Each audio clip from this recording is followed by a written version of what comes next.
to the MarcWes Sports Podcast.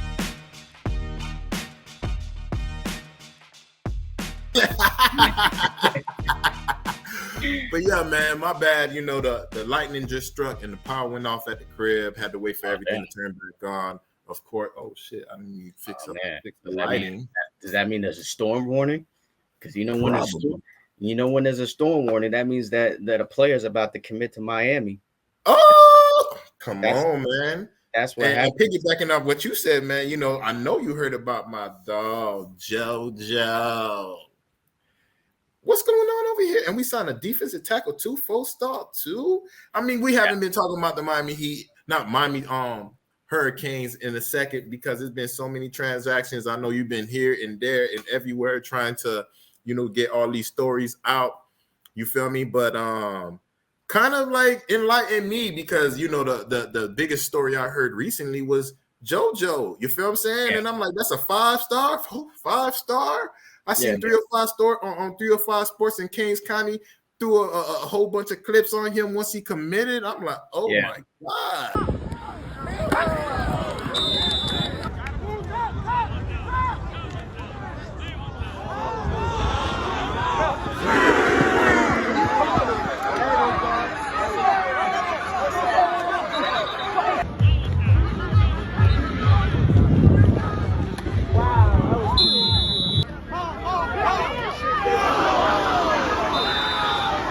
It just popped up and it popped up on Google. Okay. Kings County, yes. That's what's up. Go to CanesCounty.com for more on JoJo's commitment to Miami Hurricanes. Yeah, he's a 5-star guy. Kid I've been watching for a very long time. He's part of a legendary youth football team called the Miami Gardens Ravens. And this has kind of been an ongoing story. We were like the first to really report on it last year. And we started to report on how the Miami Gardens Ravens could be a pipeline to Miami. Check that story out. Just Google it. It'll come up on CanesCounty.com. And on this team, Jeremiah Smith, 5-star. Jose Leon, who's an unbelievable player. He's not committed to Miami yet. Maybe it could happen, but he's at Appalachian State. Davion Goss, Bullet, the running back from Chaminade. The quarterback, CJ Bailey. Miami commits Chance Robinson, Vincent Shavers, OJ Frederic, all play for this Miami Gardens Ravens team. And we also trying to get LaWayne McCoy, who's also committed to Florida State, to flip to Miami. So that is Ryan Mack. I have to shout out Ryan Mack as well, also committed to Miami. He's actually the son of the head coach of that team, Rod Mack, who played for the University of Miami. So that is what's brewing in Coral Gables right now. This Miami Gardens Ravens pipeline to the U, and the latest was JoJo Trader. Just to say a little something about him, he's got a really great catch radius. He's probably the best pure pass catcher that I've seen in South Florida right now.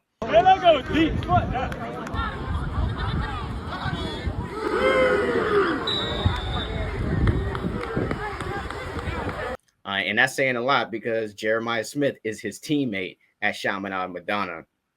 He is also a really great route runner as well. Very crisp, very smooth, and he plays defense as well. A lot of people don't know that, but he plays safety for Chaminade as well at a high level. He could be a high rated prospect as a safety, but he's choosing to play wide receiver. I asked him about that, and he was like, "Yeah, I don't want to chase people around.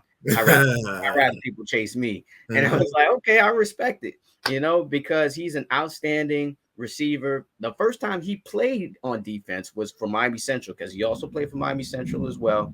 Pipeline. But wanted to play with his youth football team, Jeremiah Smith at Chaminade. Part of the reason why he transferred, because that usually doesn't happen. Why would you transfer from Miami Central to Chaminade? Yeah, powerhouse to powerhouse. Okay. But yeah, he was in the championship game, played defense for the first time. What does he do? Pick six, 100 yards to the crib. So Josiah Trader is just a big get for the Hurricanes for a lot of different reasons. The fact that I already mentioned that youth football team that he was a part of, so he's going to continue to try to get JJ, is JoJo and JJ. JJ is Jeremiah Smith, to flip from Ohio State to Miami, and then LeWayne McCoy to flip from Florida State to Miami. Now, it's going to be harder to flip JJ than LeWayne McCoy. And, my guy Frank Tucker says that LeWayne McCoy is not even going to stay at Florida State, that he might, if he goes somewhere else besides Miami, it might be UCF. But he ain't going to UCF. I mean, you never know these days. If they see a spot, if they see a position where they can play right away, they could do that. You never know. But it's a big get for Miami. It's their first 5-star on the board right now. According to Rivals, they're 16th in the nation when it comes to their recruiting class. So the class is just going to continue to build up. And today, there's a possibility that they could have another player commit to Miami. Yesterday, they had Artavius Jones, who's an outstanding defensive tackle, commit to Miami. This kid plays basketball as well, just really athletic. And right after this podcast, I'll be posting a film review on CanesCounty.com, just kind of breaking down his film. My guy Steve-O does a great job with that. So tune in for that in about an hour. But yeah, he committed to Miami last night, so it just continues this momentum in recruiting. Now, one thing about Mario Cristobal, the guy can recruit, man. He can recruit with the best of them. And Miami has a barbecue coming up in a couple of weeks. And, last year, it was a lot of positivity coming out of that barbecue. So I expect the same to come out of this one as well. I expect all the commits to come out and other players to possibly commit as well. Miami's still in the running for a 5-star in Camarion Franklin. He's a defensive lineman out of Mississippi. There's still a good chance that Miami gains his commitment. So we'll keep a lookout on that. So it could be another 5-star on Miami's recruiting cycle list. And yeah, man, it's popping per usual in Coral Gables because July is just a hot recruiting month. I mean, every other day it seems like a new player is committing. But if Miami can really continue this pipeline from the Miami Gardens Ravens to the U, then Miami's going to be back sooner than we think. Yeah, I like all that. I like everything that you're saying, But none of that shit mean nothing if Miami don't do what we need to do in the season to keep these verbal commits committed. Because you know how these people from Dade County is, especially now you got the NIL that can easily sway someone to, go somewhere else or do what that cornerback did to us, making it seem like he was going to come to Miami and he wound up going to Colorado.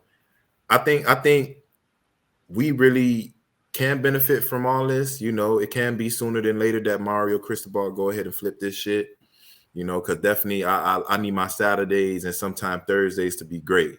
You feel me? Because when y'all lose, y'all make me feel some type of way, and especially how y'all was losing last year, getting blown out by teams that you should have been looking over. And I know people say, "Oh, don't look over teams." Like, come on, man. Like, we got the stars over here, and then there's a reason why you go to that school and we go over here. There's a reason why we got so much funding over here and you don't have that over there. And for us to lose to these teams and make me feel some type of way and look crazy against these Florida Gator fans and FSU fans, anybody that hate the Canes, y'all need to make sure that y'all capitalize on this upcoming season. I know we have a whole lot of on players like Margoa and Pancake Honcho, but they're young. I want to really see like if we really could do something because we got TVD, but it's a new offense. And last year I know he was injured, with his shoulder and shit like that, but he was looking crazy for me, man. And you seen it up in person. If that's the same TVD that we have, not the TVD that had that confidence and shit like that, then we out of there, man. You feel me? And those commits are gonna be out of there too. So the games that we need to motherfucking win, we need to win them shits. We need to blow motherfuckers out, because I don't want to just win. I want to whoop niggas' ass so people can see like, damn, all right, I'm coming to Miami, but we're not barely winning. We're dominating the teams that we were supposed to be dominating, and the teams like Texas A&M that may be close just because of the name of the school, just because of the name of the coach and certain things like that. Those are the games we could win by 3 points. Those are the games we could win by 5, 7 points. Every other team that's garbage as hell, that on paper is supposed to be trash and supposed to be something that we leap over, we need to handle that shit. Because if we don't, all these verbal commits and all these prospects that you done just on praised, they're gonna go somewhere else. You know what I mean? And I ain't trying to go through ring around the rosy again. Right now, like you said earlier in the podcast, it was kind of hard, the learning phase of what you do with Kings County. But you know what makes everything easier? When we motherfucking win. There's something to talk about. You feel me? One thing I will say is that Miami was able to keep most of all of their commits from last season, except for Komani McClain, like you said. But for the most part, they were able to keep a lot of players that, let's be honest, last season was one of the worst seasons ever, and for them to have a top 10 class after that is like, man, that's Mario Cristobal and that staff doing a crazy job. And yeah, man, I wrote a story on the first 2 games, just how critical they are. Check that out on CanesCounty.com, because the first game is against Miami of Ohio.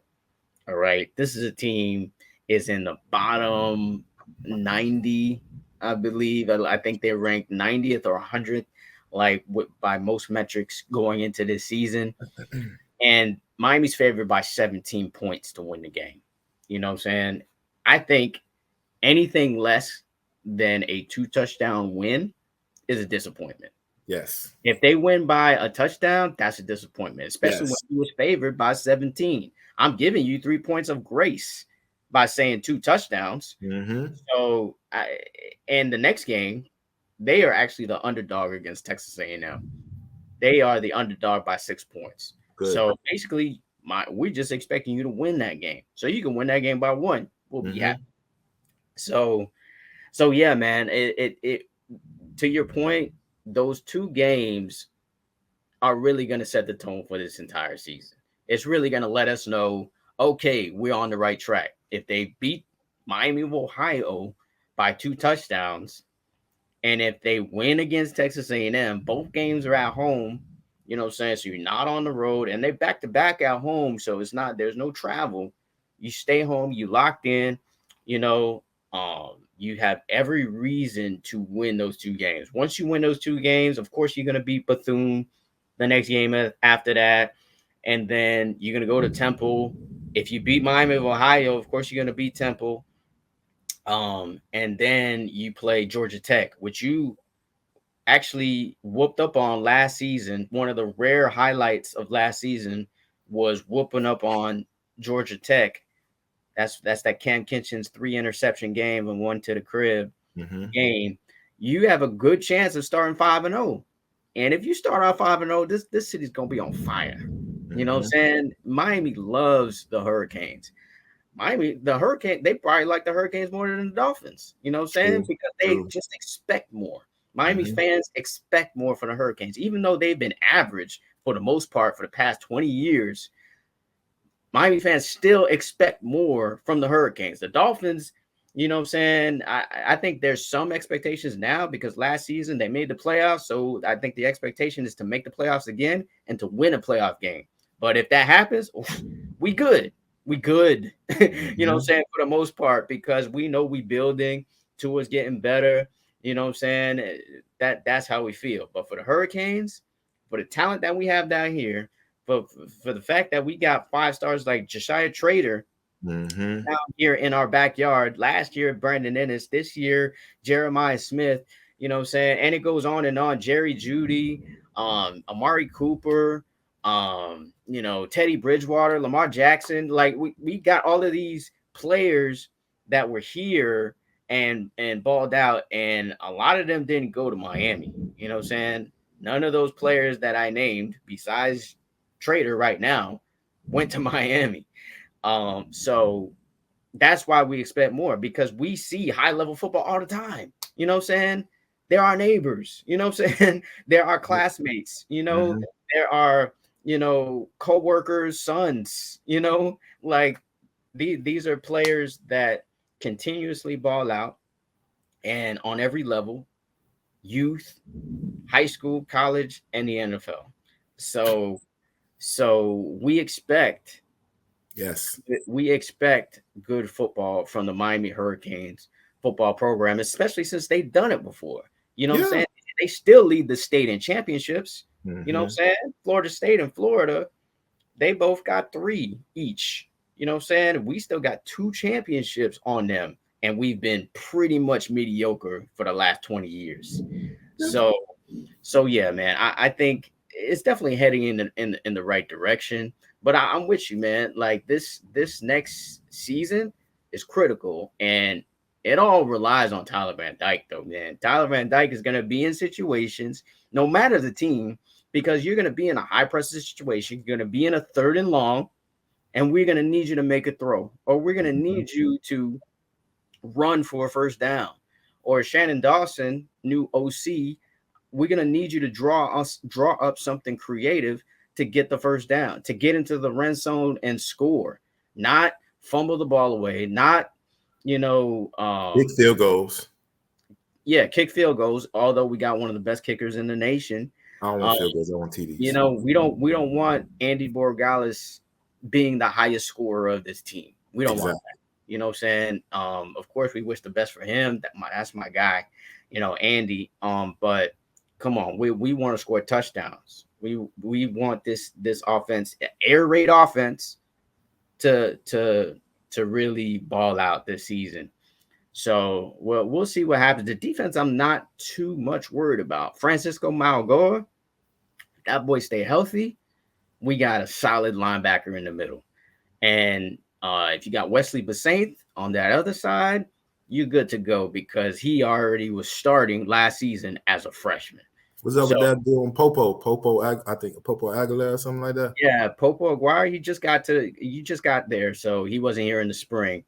Tell me about how he looked, though. You feel me? Because like before he done came, people was talking great about him. I haven't really seen him really look that tape, but looking at him up close, physically wise, how do you compare him to the? Physically, he's that guy.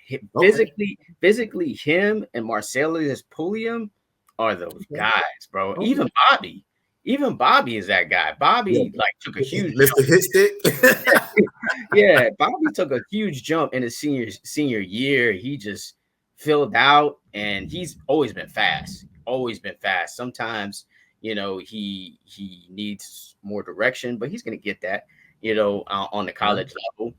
And like those linebackers, those young linebackers, I haven't seen a lot of Malik Bryant yet because he was hurt a little bit. But from what I heard from Ruben Bain, actually, me and Ruben Bain, whenever I see him, we talk, chatted up, and he was talking very highly of Malik Bryant. And he was like, yeah, dude, fast. He was like, dude is really fast. So that's good to hear. He also said that Branson Dean, who's a transfer from Purdue, is gonna be that guy. Haven't heard a lot from him because he was injured, but he was like, yo, that guy's a dog. And he's probably not even gonna start. So I'm telling you, that D line, we're gonna get to the quarterback. That Miami of Ohio game, you're gonna be like, oh, okay, we're getting to the quarterback. What I'm worried about, of course, is what we always worry about, Wes, is a running quarterback. Can we stop a running quarterback? Now, Miami of Ohio, we'll see who they start, because they got Blaine Gabbert. I don't know if you remember Blaine Gabbert. I remember his garbage ass. Yeah, his little brother is the quarterback from Miami, Ohio. And then, but he got hurt last season. just like how his brother do. He got hurt last season, but the backup was this running quarterback, Avion Smith, who had a really great season. Actually had the most yards running and throwing in the history of that school. See, that's the shit that aggravate me. Every time, we're supposed to be playing one quarterback. I remember, I think we played, we played one team. I don't remember, but it was a regular pocket quarterback. He got injured, and then we wind up playing the running quarterback, and his ass was giving us the damn business.